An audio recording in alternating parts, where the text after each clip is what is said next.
거라사 광야를 고친 이후에 있었던 내용입니다. 거라사 지방에서 예수님께서 하신 것은 아니지만은 예수님이 인하여 이제 돼지들이 2,000마리가 몰살당하는 일이 생겨버렸어요. 그래서 그 지역 사람들이 예수님께서 그 지역에 머무는 것을 허락하지 않았어요. 그래서 예수님께서는 다시 배를 타시고 바다 건너편으로, 동쪽에 계셨다면 이제 서쪽으로 건너가셨습니다. 그곳에 갔더니 수많은 사람들이 예수님을 알아보고 따르기 시작하는 거예요. 그 전에 이미 예수님의 소문은 유대 땅을 넘어갔었어요. 그래서 이방 땅에까지, 다른 나라에까지 소문이 퍼져서 예수님에게 올 정도였으니까요. 이미 유대 땅에는 소문 날 대로 소문이 다 나 있었습니다. 그래서 가는 곳곳마다 예수님이 오신다는 이야기가 들리면요, 삽시간에 수많은 사람들이 몰려들었습니다. 그 가운데 오늘 보면은 야이로라고 하는 회당장의 12살 난 아이가 죽게 생겨서 그 회당장이 예수님에게 달려오는 이야기입니다. 회당장 아버지는 딸을 너무나도 사랑했는 것 같아요. 그래서 헐레벌떡 그 예수님에게로 막 달려와서 예수님 앞에 엎드리는 거예요. 그래서 22절에 보면은 예수님의 발 아래 엎드렸다라고 되어 있고, 23절에 보면은 간곡히 부탁했다. 예수님을 찾는 사람이 한두 사람이었겠어요. 무리에 에워싸여 가고 있잖아요. 저번 주에 봤지만 혈우증 걸린 여인이 예수님을 찾아갔을 때 그냥 밀려서 가잖아요. 밀려서 가는데 거기에 어떤 사람이 고쳐주세요 이런다고 그게 말이 들리겠어요? 웅성웅성 그리고 수많은 사람들 쌓여서 가고 있는데 이거는 보통 뭘 해가지고는요 안 돼요. 그래서 이 야이로는요 너무나도 급하고, 그러니까요 그냥 그 앞에 가서 헐썩 주저앉아 버려요. 그냥 엎드려 버리는 거.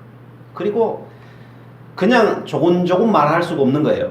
그냥 간곡히 살려달라고 통곡을 하면서 살려달라고 하는 거죠.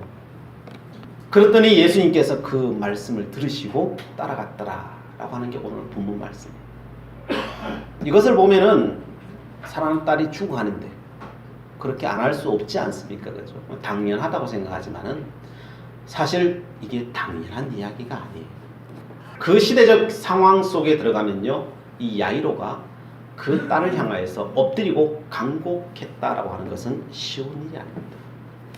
회당장은 그 당시에 어떤 위치에 있었냐 하면은요, 회중이 세운 제사장이나 마찬가지예요. 회당이 있었는데 그 회당의 중심된 인물이 회당장이에요. 우리는 고대 이야기를 들으면 랍비 그러면 굉장히 중요한 인물이에요. 그죠? 회당에 있어서 랍비는 말씀을 가르치는 자요. 그런데 이 랍비를 총괄하는 사람이 회당장이에요. 그것도 회당장 밑에가 짠이라고 있어요. 핫짠 밑에 랍비예요. 그리고 평신도예요. 이런 구조로 되어 있어요.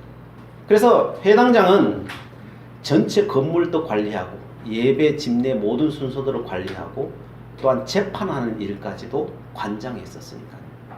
그래서 굉장히 많은 권한이 주어져 있고 아무나 세워지지 않죠.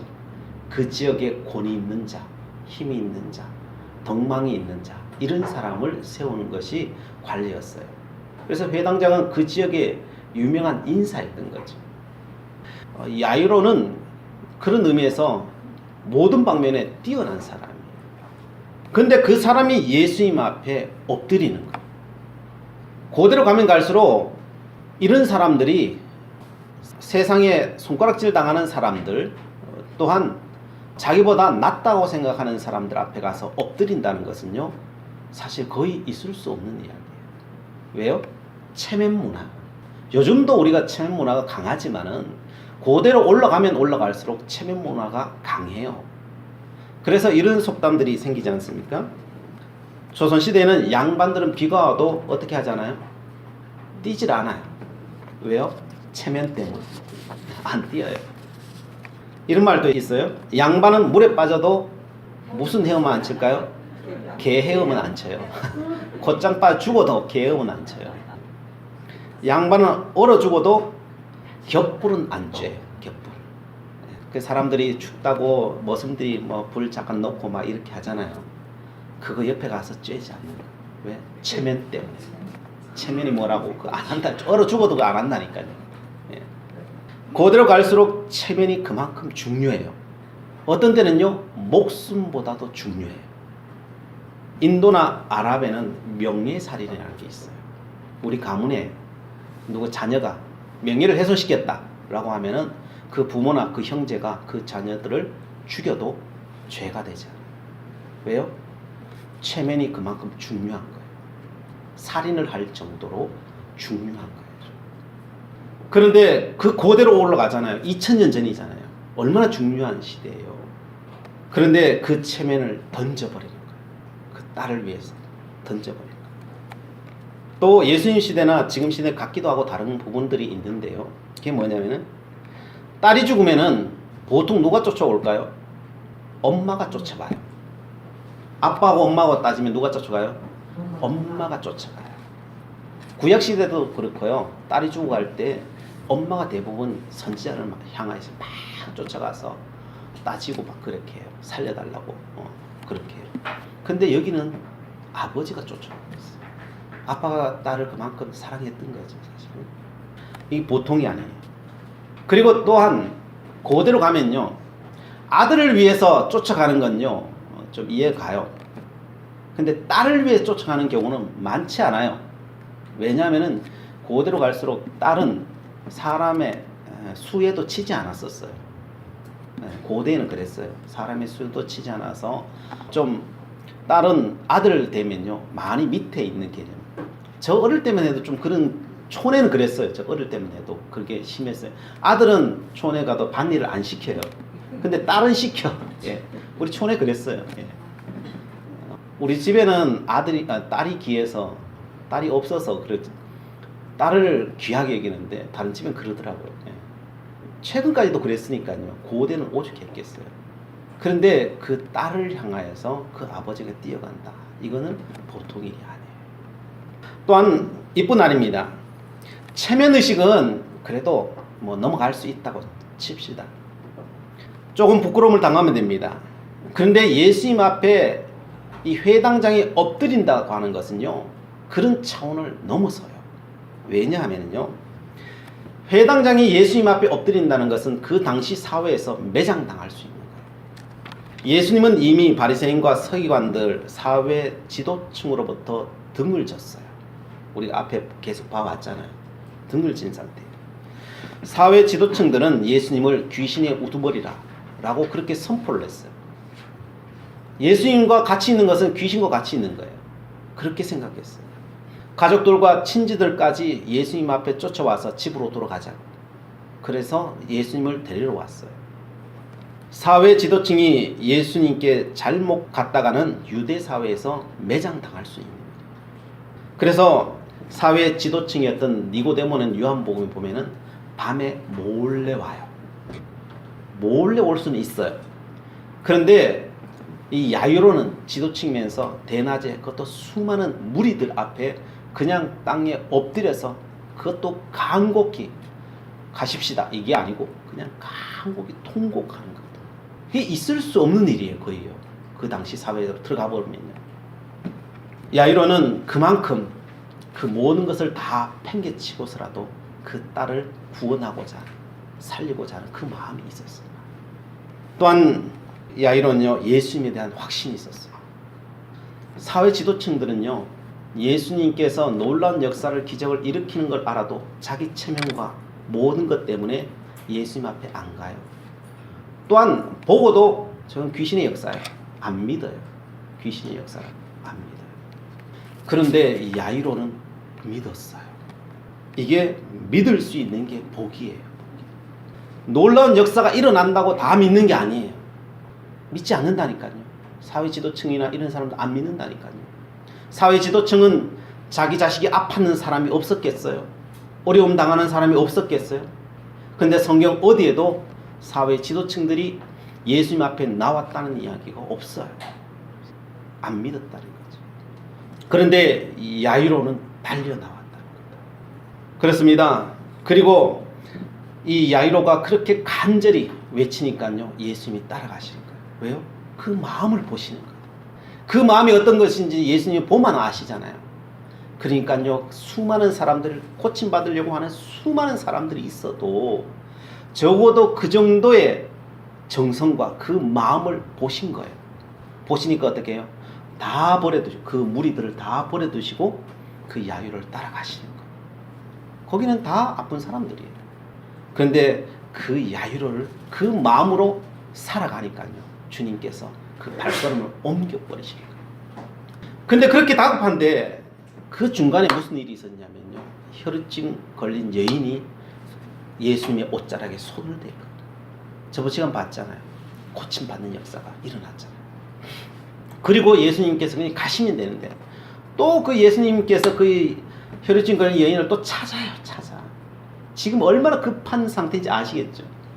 그런데 그 여인을 또 찾네. 이게 찾으면서 이곳저곳 다 이야기하시면서 이야기를 하셔요. 그러는 중에 말이 끝났는데 종이 쫓아오는 거예요. 종이 쫓아와서 당신의 딸이 죽었다는 소식을 부음을 알리는 거예요. 이 야이로의 마음이 어떻겠습니까? 너무나도 낙심되는 거예요.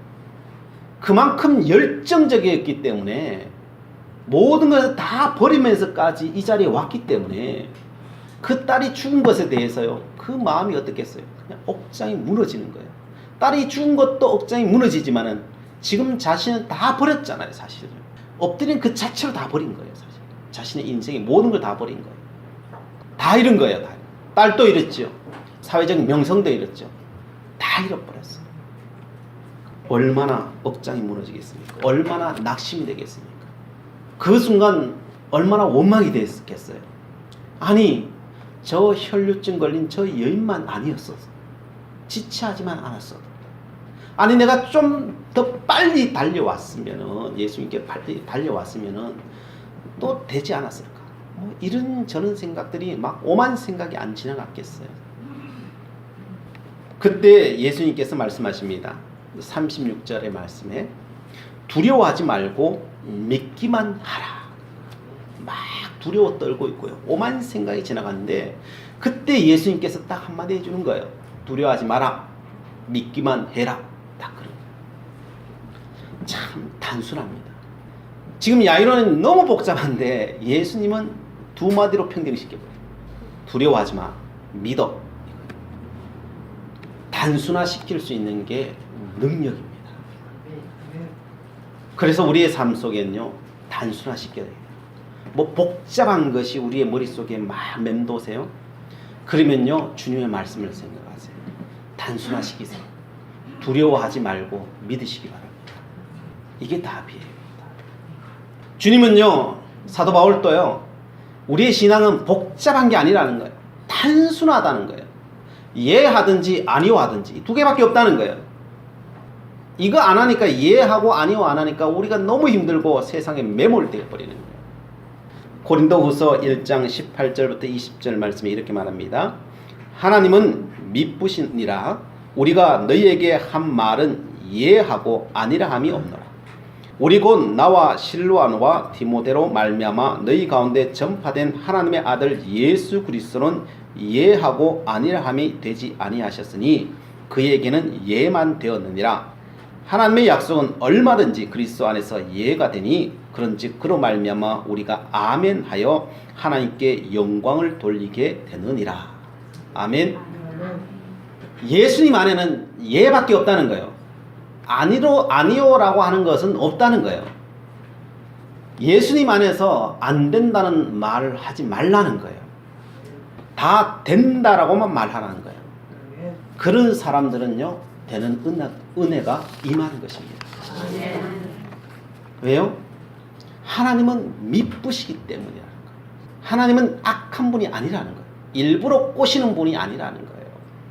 하나님의 약속은 얼마든지 그리스도 안에서 예만 된다는 거예요. 그리스도 밖에서 예는 아니에요. 그리스도 안에서, 예수 그리스도의 말씀 안에서 예가 된다는 거예요. 하나님의 그 기쁘신 뜻 안에서, 하나님의 영광 안에서는 모두 다 예라는 거예요. 아니오라는 것은 조금도 없다는 거예요. 이 기준을 보면 우리에게 주어진 삶을 어떻게 말해야 되는 것을 우리는 알 수 있습니다.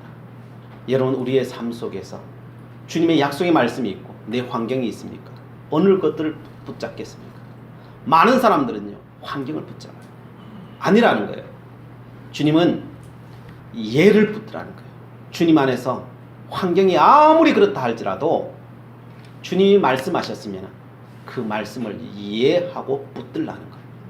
그러면은 그것대로 이루신다는 거예요. 그래서 두려워하지 말고 믿으라는 거예요. 주님께서 야이로 보고 하신 말씀이에요. 그래서 여러분 믿음을 단순화시키십시오. 된다라고 믿으십시오. 주님 안에서 절대적인 믿음을 가지실 때 하나님께서 그렇게 하시는 것입니다. 주님께서 성취하시겠다고 지금 두려워 떨고 있는 야이로에게 주님께서 말씀하셨어요. 말씀하셨으면 되는 거예요. 주님이 가시겠다라고 하셨으면 되는 거예요. 그러자 야이로의 마음이요, 흔들렸던 마음이 이제 차분해지기 시작하는 거예요. 그렇습니다. 우리는요, 수없이 흔들려요. 환경 때문에 흔들려요. 그럴 때마다 우리가 돌아가야 될 것은 다른 어떤 곳이 아니에요. 말씀을 펴셔요. 환경을 보지 말고 말씀을 펴고 말씀 속에서 이 환경을 어떻게 하라는지 그 하나님의 음성을 들으셔요. 그리고 그 음성을 붙들고 달려가십시오. 그러면 하나님께서 여러분과 동행하실 것입니다. 믿음은 이런 것입니다. 히브리서 11장 11절에 이렇게 말합니다. 믿음으로 사라 자신도 나이가 많아 단산하였으나 잉태할 수 있는 힘을 얻었으니 이는 약속하신 이를 미쁘신 줄 알았습니다. 아브라함이 100세 될 때 이미 단산되어서 아이는 못 낳아요. 그런데 하나님께서 주시겠다고 하셨어요. 하나님 친히 나타나셔서 주시겠다고 하셨어요. 그래서 믿은 거예요. 그걸 붙잡은 거예요. 그냥 아멘 한 거예요. 그냥. 그랬더니 아이가 태어났어요. 그게 믿음이라는 거예요. 하나님 말 안 했는데 붙잡은 거는 그건 욕심이에요. 하나님 이루지 않으셔요. 그러나 하나님께서 우리에게 마음에 확신을 주시고 말씀으로 다가오셨다면요, 반드시 이룹니다. 그러나 시험이 있다는 걸 기억하셔요. 그래서 여러분 인내하며 기다려야 돼요. 믿으셔야 돼요. 그리고 고백하셔야 돼요. 그리고 선포하셔야 돼요. 이런 것입니다. 아브라함에게 아들을 주시겠다고 약속하셨어요.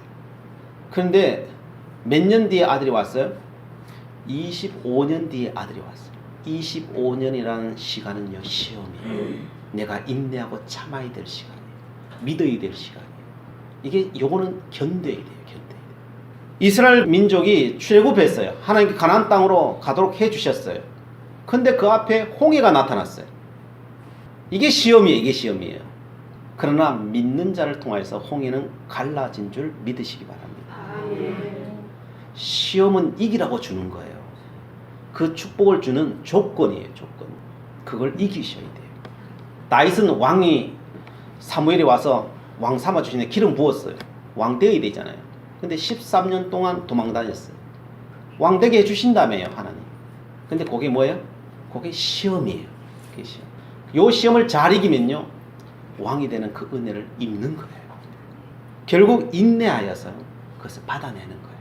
그 시험을 넘어서 받아내는 거예요. 야이로가 주님 앞에 나갔는데 죽어버렸어요. 이게 뭐예요? 이게 시험이에요. 시험. 시험인데 주님께서는 시험 당하였지만은 용기를 주시잖아요. 다시 바라보라고 말씀하시잖아요. 그러면서 바라보게 하시잖아요. 그리고 그것을 넘어서게 하시는 분이 하나님이신 줄 믿으시기 바랍니다. 그래요. 여러분, 주님께서 끊임없이 우리에게 말씀하셔요. 우리 환경을 통하여 말씀을 통해 말씀하셔요. 그 말씀을요, 그냥 스쳐 지나가는 말씀이라고 생각하지 마세요.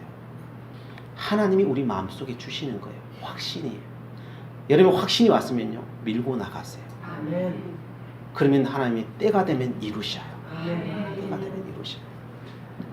그래서 36절에 두려워하지 말고 믿기만 하라는 거예요. 믿기만 하라. 그러면서 예수님께서는 그 동행길에요, 가자! 그리고 이제 데려가시는데, 가면서 그 집에 들어가기 전에 9명의 제자를 떨고 오셔요. 그러면서 3명의 제자를 차출하셔요. 3명의 제자가 누구겠어요? 베드로와 야고보와 요한을 데려가셔요. 항상 중요한 일이 있을 때마다 이 3명을 데려가셔요. 다 데려가지 않아요. 요 3명만 데려가요. 지금 죽은 자를 살리러 가야 돼요. 이게 중대한 일이잖아요. 그냥 일반 뭐 조그만 병자를 고치는 게 아니고 죽은 자를 살려야 되잖아요. 그러니까 예수님께서는요 3명만 데려가요. 잘 보셔야 돼요. 이제 집에 들어갔어요. 들어가니까요 이게 완전히 초상집이에요. 초상집. 뭐 친척이며 뭐 종들이며 많은 사람들이 동네 사람들이 와서요 지금 통곡을 하는 거예요. 그 어린 나이 12살 된 아이가 그 이쁜 아이가 죽었으니까요. 야이로가 그 딸을 얼마나 사랑하는지 알잖아요. 부모가 얼마나 사랑하는지 알잖아요. 그걸 알기 때문에 더 애달픈 거예요. 그냥 다 통곡을 하는 거예요. 그래서 얼마나 깨워봤지 않겠어요. 죽었으니까요. 그 사랑하니까요. 아무리 깨워도 죽어버린 몸은 싸늘하게 씻어가는 거예요. 사람들이 그 옆에 와서 그 손을 만지면서 다 봤어요. 그 죽어간 것을 다 봤어요. 근데 예수님이 들어가셔서 왜 우느냐? 이 아이는 잔다. 그런 거예요. 잔다. 그 사람들이 비웃는 거예요. 죽은 걸 아는데 지금까지 울었는데 지금까지 죽어가는 다 봤는데 잔다니 막 비웃는 거예요. 그러니까 예수님께서는요 그 사람들을 다 물리셔요. 다 나가라. 그리고 누굴 데려가요? 그의 아버지 야이로를 데려가요. 또한 누구 데려가요? 그의 어머니를 데려가는 거예요. 자, 방에 몇 명이 들어갔을까요?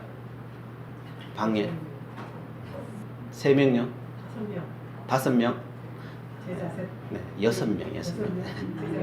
제자들 3명, 부모 2명, 그죠? 예수님 하고 6명이 들어가요. 잘 생각해 보셔야 돼요. 왜 6명만 그 자리에 들어갈 수 있나요? 그 사람은 믿는 자들이에요. 소망하는 자들이에요. 안 믿는 자들은요 거기에 들어가면 안 돼요.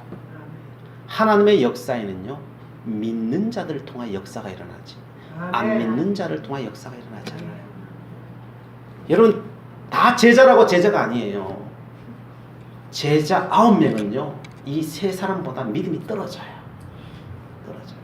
이 3사람은요 예수님을 절대적으로 믿어버리는 사람이에요. 이 사람은. 베드로는요 내일 주님 배반할지라도 나는 오늘 내 목숨 내놓겠습니다 말하는 사람이에요. 적어도 그 마음이 있는 자들이에요. 그렇게 믿는 자들이에요. 완벽한 믿음이 아닐지라도 그죠? 좀 부족할지라도 그래도 고백은 그렇게 하는 자들이에요. 주는 살아계신 하나님의 아들이라고 고백하는 자들이에요. 그래서 다른 사람 다 빼고요 제자들일지라도 빼고 3사람 데려가는 거예요. 다른 사람 비웃는 사람들요 안 데려간다니까요. 비웃지 않는 야이로 적어도 살아났으면 좋겠다라고 마음에 소망하는 그의 어머니 그 사람들만 데려가는 거예요. 죽은 자를 살리는 그 능력은요 다른 데 있는 게 아니에요. 정말 철저히 믿어버리는 사람, 아멘.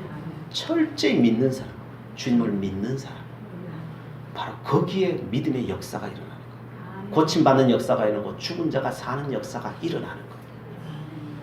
여러분 그래서 모든 집단이나 모든 사회는요 믿는 자를 통해 일어나요. 여러분 무리가 역사를 일으키는 게 아니에요. 무리 중에 한 사람이라도 그 믿는 자를 통해서 역사를 일어나는 거예요. 여러분 부정적인 사람, 안 믿는 사람 100명과 일하지 마세요. 믿는 사람 한 사람, 2사람을 데리고 일하세요. 그 사람이 역사를 만들어내요. 아멘. 안 된다는 사람은요 여러분 옆에 들이지도 마세요. 안 된다는 사람. 아멘. 하나님의 말씀에 된다는 그 한 사람을 붙들고 여러분 기도하세요. 아멘. 그러면 하나님의 역사는 일어나는 거예요. 아멘. 죽음이라고 하는 것은 죽음에 살아난다는 것은 보편적이지 않아요. 그런데 왜 그 보편적이지 않는 그것을 일으키시겠어요? 그것은요 바로 그 믿음이 그 간청하는 그 믿음이 그 역사를 일으킨다는 것을 대표적으로 보여주려고 주님께서는 그 역사를 일으키시는 거예요. 그 역사를. 우리는 5장을 통하여 보는 거예요. 하나님의 역사를 일으키는 것은 어떻게 일으키느냐. 광인처럼 예수님이 원하시면 그 역사가 일어나요. 혈루증 여인처럼 자기 스스로가 내가 주님 앞에 나아가면 되리라고 믿는 그 믿음을 가지고 나아가면요 돼요. 아멘. 그럼 본인이 믿음이 없어도 옆에 아버지의 믿음이라도 된다는 믿음을 그냥 자기의 모든 것을 그냥 다 내려놔 버리고 주님 앞에 나아가 버리니까 하나님께서는 그 옆에 사람 믿음을 통해 타인의 믿음을 통해서도 생명의 구원함의 역사가 일어나 버리더라고요. 아멘. 여러분 세상에 안 된다는 사람이 있습니까? 여러분 세상에 안 되는 사람이 없어요. 내가 되면요 그 사람이 되는 거예요. 그것도 하나님 뜻 안에서야만 가능하겠지만은요 우리는 하나님 뜻을 그 사람이 향한 하나님 뜻을 모르잖아요. 그러면요 우리는 된다고 믿으셔야 돼요. 걔 망난이라고 안 된다고 생각하지 마세요. 내 믿음으로 주님 앞에 간청하고 내 모든 것을 다하여 내려놓는 믿음으로 나아가면요 그 사람이 변화될 줄 믿으시기 바랍니다. 아멘. 그 사람이 고침받을 줄 믿으시기 바랍니다. 아멘. 하나님의 놀라운 역사 그 앞에 펼쳐진 것을 믿으시기 바랍니다. 아멘. 그 은혜가 우리 모두에게 임하시기를 간절히 바랍니다. 아멘. 기도하시겠습니다. 사랑의 하나님, 오늘 야이로의 딸이 고침받는, 아니 죽음 가운데서 다시 사는 그 은혜의 역사를 보았습니다. 그 역사가 어떻게 이 땅에 이루어졌는지 오늘 말씀을 통하여 살펴보았습니다. 아버지 야이로의 그 간청하는 믿음, 모든 것을 그냥 다 버리고 주님을 온전히 믿는 믿음이 바로 그 역사를 일으켰다는 것을 오늘 보게 됩니다. 아버지요, 저희들도 야이로의 그 마음을 가지고 저희들 주님 앞에 나아가는 저희들 되기를 원합니다. 우리의 삶을 단순화시키고 오직 주님 안에서 예만 있다는 것을 믿고 믿음으로 나아가기를 원합니다. 아버지요, 인내하며 그 믿음의 길을 끝까지 경주하며 간청하며 나가는 믿음의 사람들로 저희들 다 삼아주시고 인도하여 주시옵소서. 예수 그리스도의 이름으로 기도드리옵나이다. 아멘.